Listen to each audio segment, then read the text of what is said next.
মঙ্গল গ্রহের পরিবেশ কেমন ছিল তা জানতে ২০২১ সালের মে মাসে ঝুরং রোভার নামের একটি বিশেষ যান পাঠায় চীন।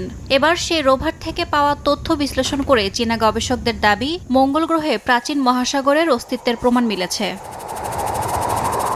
মঙ্গলের উত্তর গোলার্ধের ইউটোপিয়া প্ল্যানেশিয়া অঞ্চলের ভূমির নিচে ১০ থেকে ৩৫ মিটার গভীরে পাওয়া গেছে একাধিক স্তরের বাঁকা পাললিক গঠন। শুক্রবার চীনের অ্যারোস্পেস ইনফরমেশন রিসার্চ ইনস্টিটিউট জানায়, এই গঠন পৃথিবীর উপকূলীয় অঞ্চলে পাওয়া পাললিক স্তরের মতো, যা সাধারণত দীর্ঘস্থায়ী জলাধারে তৈরি হয়। গবেষকদের দাবি, এই আবিষ্কার ইঙ্গিত দিচ্ছে একসময় মঙ্গলে উষ্ণ ও আর্দ্র আবহাওয়া ছিল এবং সেখানে দীর্ঘদিন ধরে পানি থাকার সম্ভাবনা রয়েছে।